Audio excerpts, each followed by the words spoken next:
direitista contemporâneo e fala: ai, que evolução, agora todos são mais livres. O que qualquer pessoa da época que era da direita desse período ia falar pra você é: mas livre em quê? O Estado parou de crescer? Ponto 1. Ponto 2. Você está com mais, você tem mais liberdade, você tem mais autonomia do que você tinha antes? Se a resposta é negativa, se o Estado só foi crescendo ao longo de todo esse tempo, você não ganhou mais poder ou liberdade. Isso é só a fórmula política. Isso é só o jeito como eles estão justificando o poder. Você, na verdade, foi dando poder para a oligarquia. E aí vem um ponto meu. A verdadeira forma de governo do Ocidente atual não é democracia, não é a república, menos ainda a república. A verdadeira forma de governo do Ocidente atual é a oligarquia. Todos os países ocidentais são oligarquias. E o Brasil é uma oligarquia e a Inglaterra é uma oligarquia. Quem manda na Inglaterra é City of London. Não é o parlamento britânico faz parte do poder que emana da cidade de Londres. Ou seja, o poder financeiro, as universidades, a mídia. Esse é o verdadeiro poder do Ocidente atual. Nos Estados Unidos é Harvard, o New York Times, o Federal Reserve, o sistema financeiro americano. Não é o povo americano que manda nos Estados Unidos, assim como não é o povo brasileiro que manda no Brasil. Falaram da Montanha Mágica, esse livro é muito interessante. O Hans Castle representa a direita feudal, nobre que morreu no começo do século XX. Perfeito comentário. Perfeito, exatamente isso. Então, a maioria dos conservadores brasileiros não sabe nada de conservadorismo, eu não tenho dúvida nenhuma. É isso mesmo que está em jogo. E quando o conservador brasileiro não sabe que ele é o herdeiro da história da igreja, que ele é o herdeiro da monarquia, que ele é o herdeiro da descentralização do poder, que antigamente era chamado de feudalismo, mas que passa para a nossa época com essa terminologia de municipalismo e outras coisas, quando não se sabe disso, a direita é sempre a direita da esquerda. Porque toda vez que ela fala, não, eu sou a favor da participação popular, das liberdades e não sei o que, ela está basicamente usando a terminologia da esquerda velha.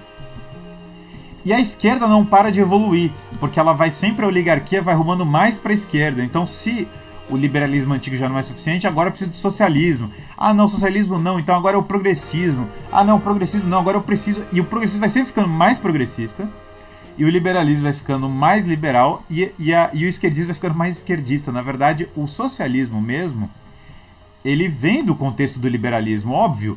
Karl Marx, o livro de cabeceira dele é Rousseau, ele é um estudioso da economia de Ricardo, na Inglaterra, que ele achava que ia ser o centro do socialismo, e Karl Marx, ele basicamente está seguindo a tradição revolucionária, que é a tradição liberal. Ao passo que ele acha que ele acha que o capitalismo é a etapa mais evoluída e agora tem que vir a próxima, que é o socialismo.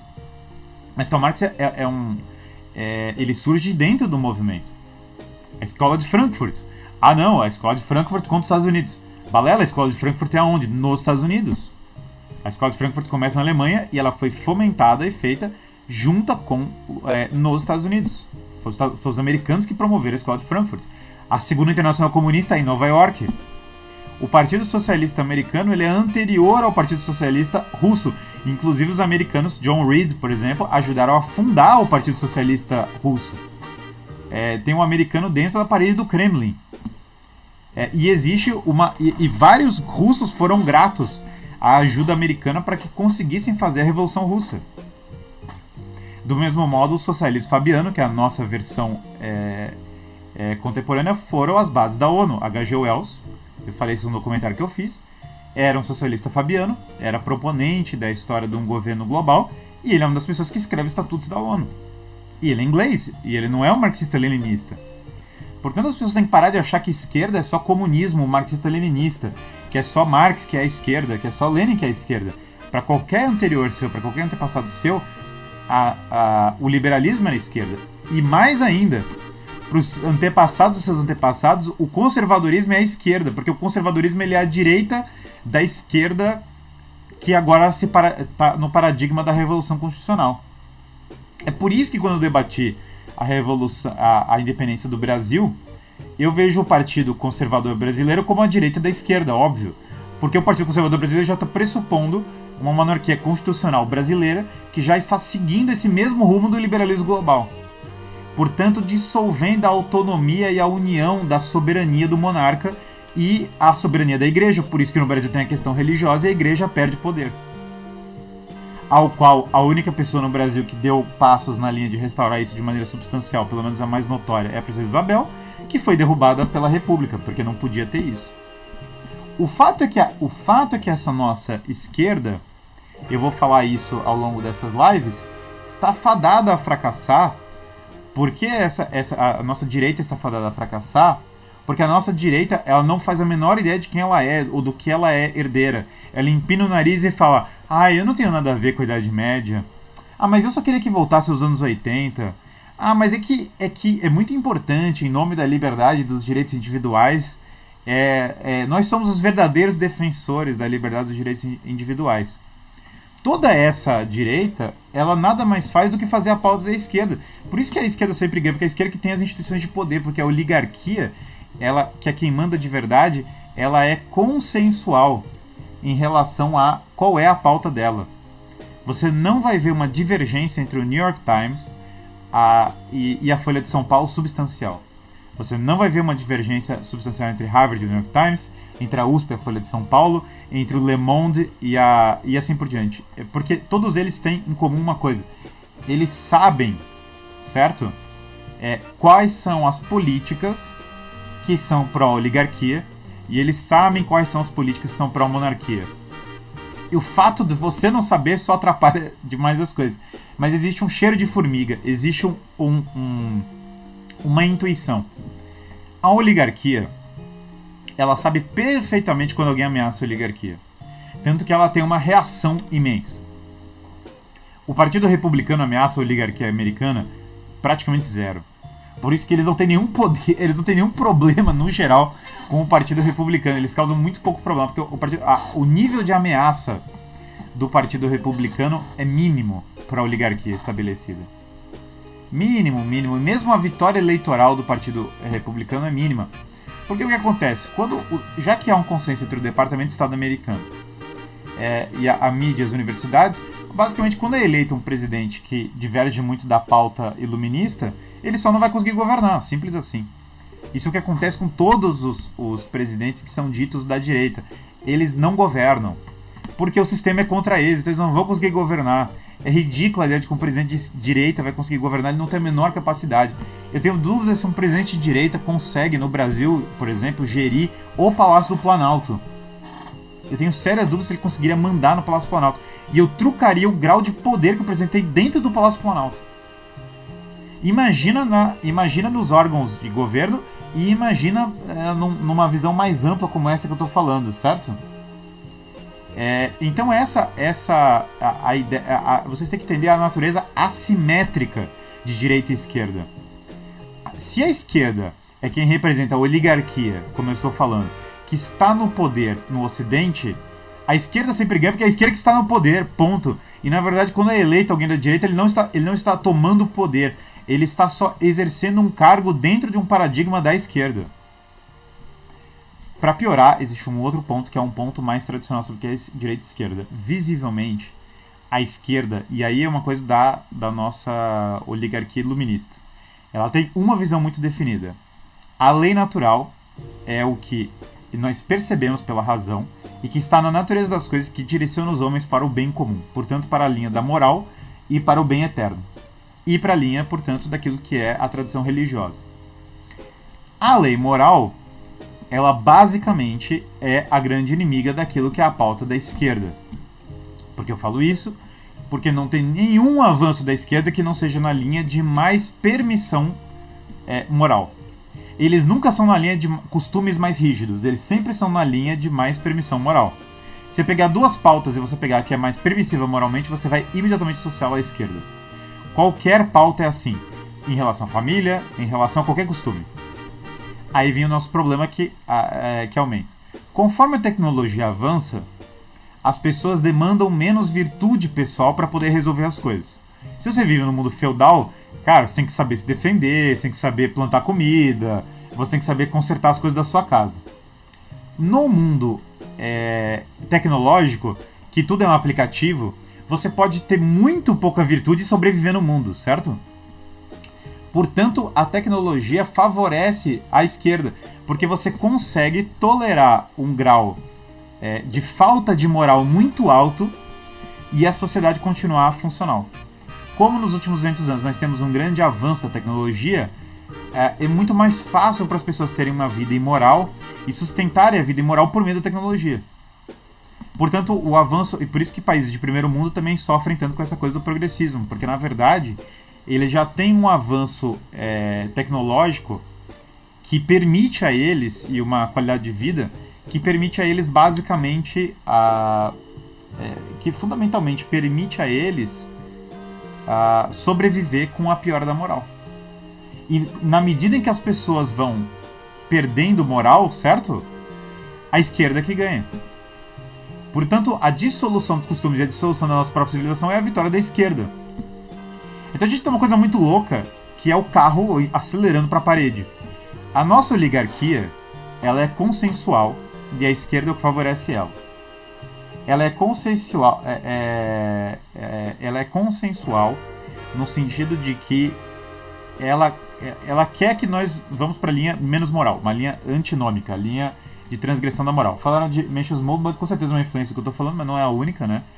Também aqui, eu no caso, eu não sou igual ao Moldbug porque eu sou um tomista e eu tenho ideias tradicionalistas políticas também misturadas. Mas sim, é bem parecida a análise e com certeza eu acho que ele está certo sobre várias coisas.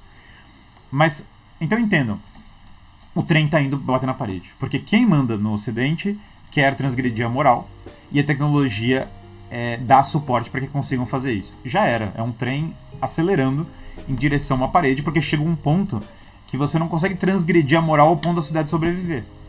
Essa é a tragédia do mundo iluminista. E para quem quer o iluminismo moderado e fala, não, só quero uma sociedade liberal, só quero os anos 90, está esquecendo que os anos 90 deram origem aos anos 2000, e os 2000 aos 2012, e os 2012 aos 2022, e agora, progressivamente, vai dar origem à próxima era. Você nunca vai conseguir a revolução moderada, porque a revolução de ontem dá origem à revolução nova. Então a revolução sempre gera revolução. Você não vai... essa história de velho Whig, essa história de conservador, essa história de liberal, essa história de direita moderada, ela é sempre você alimentar, você está jogando fogo na própria revolução.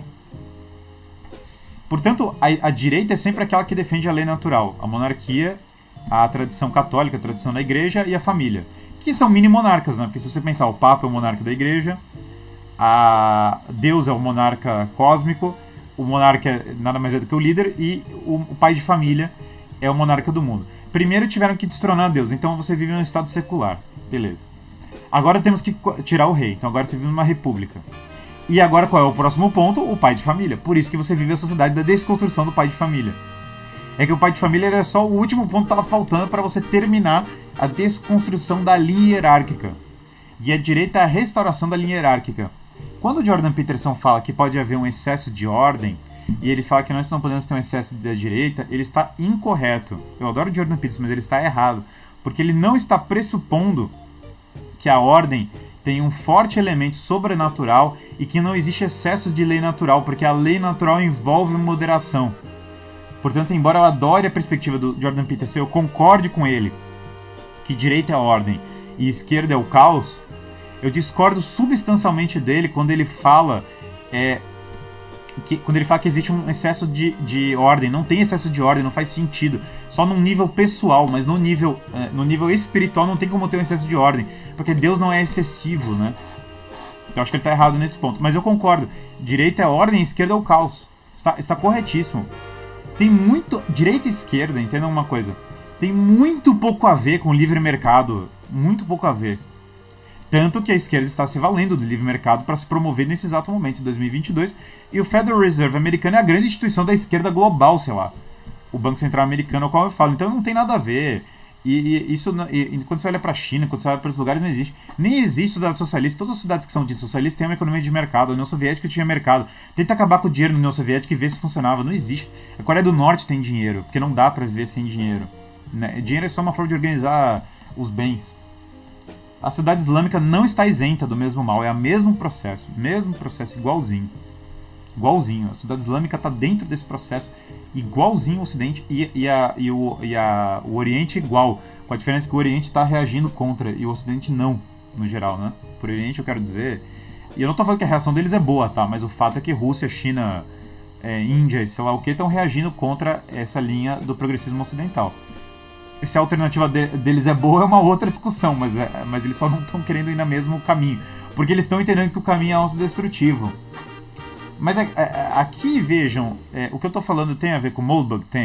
Tem a ver com moderados como McIntyre, Tocqueville, da tradição anglo-saxônica? Tem a ver com os tradicionalistas políticos, todos eles, esses tipo Francisco Elias de Terrada, a José Pedro Galvão de Souza? Tem tudo a ver. Tem a ver com a tradição reacionária europeia, do tipo, sei lá, Carl Schmitt ou não sei o que, tem a ver. Agora, quando você pega, por exemplo, aí as pessoas discutem fascismo. O fascismo nada mais e aí, todo mundo discute, o fascismo é direita e esquerda. O fascismo ele é obviamente o quadrado redondo, porque na época ele até o termo que eles usam, nós vamos fazer na Alemanha se usava o termo, né, conservadorismo revolucionário, que é o quadrado redondo, que é você reagir contra a crise que a esquerda está causando, os socialistas ali no contexto da Itália, por exemplo, com as ferramentas da democracia, com comunicação de massa, partido político, militância. É óbvio que vai dar errado. É óbvio que se você usar as ferramentas...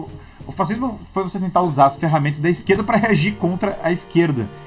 Que é um processo fadado ao fracasso de bate-pronto. Só podia dar errado mesmo. Só podia dar caos, assim, total. Todo mundo, pro moderno, se divide entre conservadores e progressistas. O negócio progressista é seguir cometendo erros, e dos conservadores é evitar que os erros sejam corrigidos. Chesterton, com certeza. O Chesterton achava que a gente estava arrumando para a autodestruição, que o Partido Conservador e o Partido Liberal iam ser a destruição. E eu concordo 100%. Você tem uma pessoa que perdeu com essa história, é o povo. Não tem mais comunidade, não tem mais família, você não tem mais uma vida coesa. E a direita, ela tá ganhando dinheiro das pessoas sem oferecer uma alternativa. Porque quando você fala pra direita, o que eles vão falar? Eu sou um cara radical. Você é radical por quê? Não, eu defendo uma monarquia parlamentarista, constitucional, não sei o que, liberal. Fala, gente, isso não é radical. Isso é a esquerda de 100 anos atrás. Isso é o que toda a esquerda defende. Isso na Itália. Quando eu teve uma pessoa na Itália, a pauta da esquerda é essa. Se vocês verem aquele livro, e tem o filme também, Il Gattopardo, a pauta da direita da esquerda, a pauta da esquerda moderada é a monarquia liberal. Com a cor azul, que é a cor que virou a cor da direita, e sempre com o apoio da maçonaria. Então essa pauta, essa direita da esquerda, ela é um fracasso imenso, uma piada. Se você olhar lá no Gattopardo, tem um aristocrata velha guarda que ele vai cedendo pra essa galera nova, pra essa monarquia liberal.